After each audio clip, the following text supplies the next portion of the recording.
Ngari warthog. With a little bit of luck, maybe there's some leopard activity later. Otherwise, we're going to go back to those lions later on as well, not in the start of the drive. It's very hot still, relatively speaking.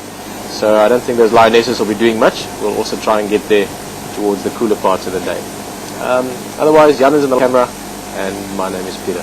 Let's go look around.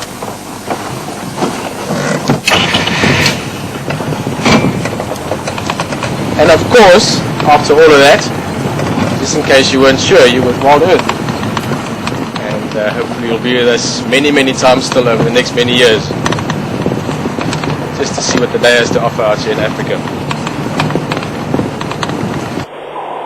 Late afternoon, sunny and cloudy.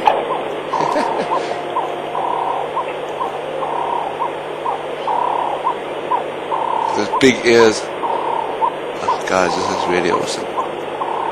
I'm not going to stick with them too long.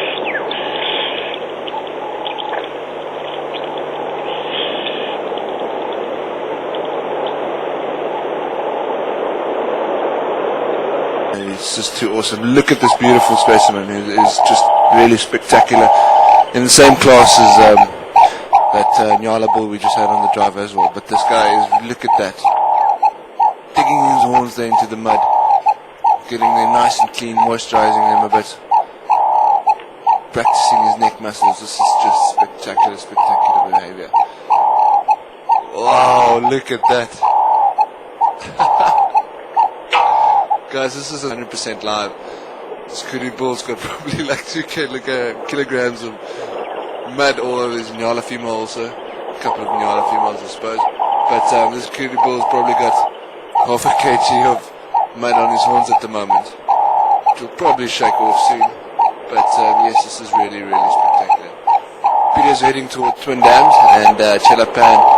And then I'll get back to him shortly. Just want to follow this Kudu out. And a nice looking warthog as well. Not the biggest tusks in the world, but a physically very large pig.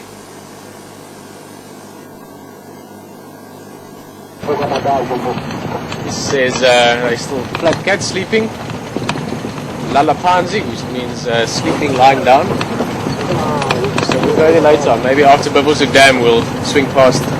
We've got half an hour or so towards sunset. Hopefully they slightly more active, but you can imagine by now they've been gorging themselves for over a day, so it's hard work to eat so much. To sleep a lot. I think you're going to get to see that crocodile properly. There it is, another bank. Busy sunning itself. Great. I must admit, not a bad sized crocodile. Morning I was guessing at about 6, maybe 7 feet. I'd say it's probably at least that. Maybe closer to 7 feet.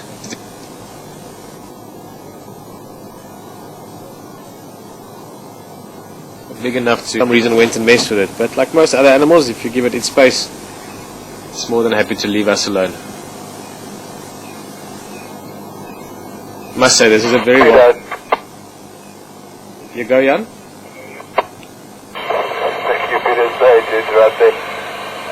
Just a question about this crocodile. Leanne wants to know where would the croc have come from? Is there a river system here? And then also another. Yeah, that's the only question. Yeah, sorry, Peter.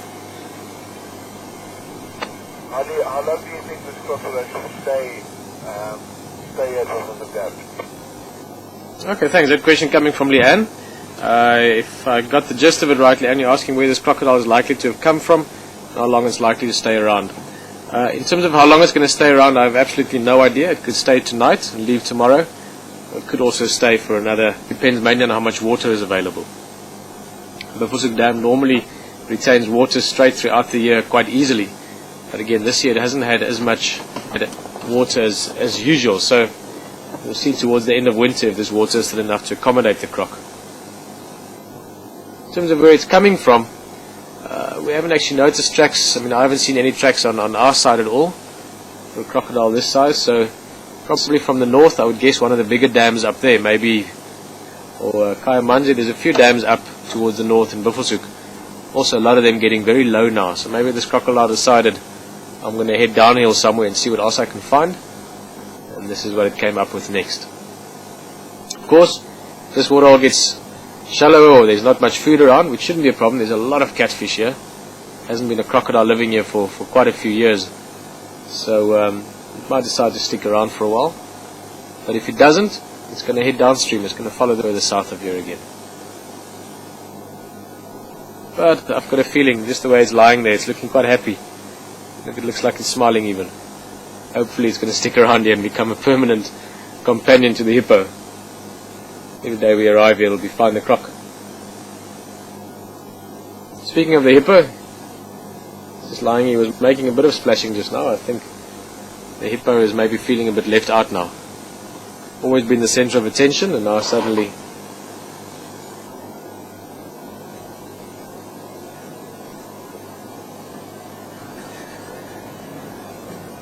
First crocodile I've seen while I've been here in South Africa. okay. This crocodile is Moments for me. a special reptile. Alex loves reptiles. This is actually Jan's first crocodile out here, or first crocodile ever. Alex's first crocodile here. And I think since we're talking of the crocodile, let's have another look at him before we move on.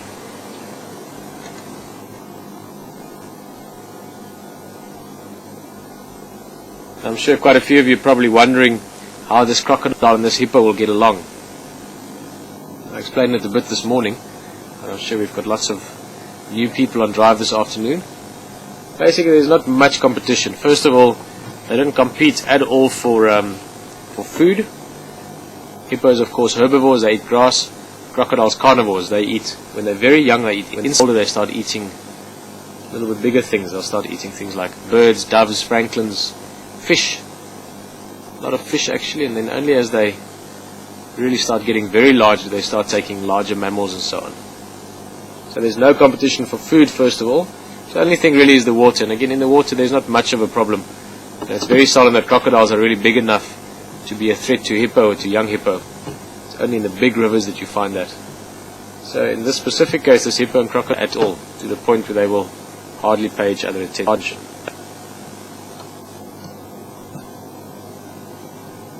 It's quite often easy to misjudge the size or the length of reptiles in general, I think, but especially snakes and crocodiles, lizards. You tend to look at them and they always look smaller than they actually are. If you look at this crocodile carefully, look at how he's got that very heavy muscled tail curved around. You'll see even with the curve it comes back halfway up the body again. Like I said earlier, I would estimate this one probably about 7 foot, maybe even slightly more. If you really got down there and you grabbed it by the mouth and the tail and straightened him out and measured it, you'd probably find 7, maybe even 8 feet. 2 meters 15, 2 meters 20, somewhere around that. Big ones, of course, can get huge. The ideal environments where they eat a lot, reptiles obviously grow as fast as they can eat, so it's not something related just to age. But if you're in a perfect environment, lots of food, get up to about 5-6 meters. That is huge. That is it's 20 feet, about 21 feet or something.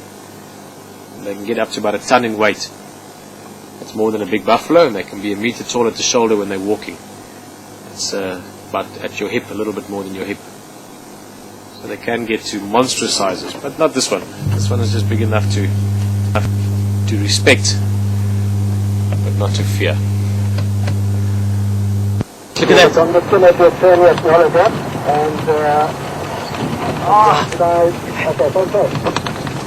No, they've moved on. They're just on this hippo walk-up road. So we're only a couple hundred meters from Buffelshoek Dam, and it looks like they're heading north. I presume for a drink. I'm going to stick with them. okay, copy. I'll be going about in the back there. Cool, yeah. Maybe head straight for Buffelshoek Dam. It looks like where they're heading. Ah, fantastic! How's that for luck? If we were here 30 seconds earlier, of course, we've missed them because they're taking cross-country here. And now it looks like they're heading for a drink at Buffelshoek Dam. So great. That is what they're going to do. We're going to see some beautiful images.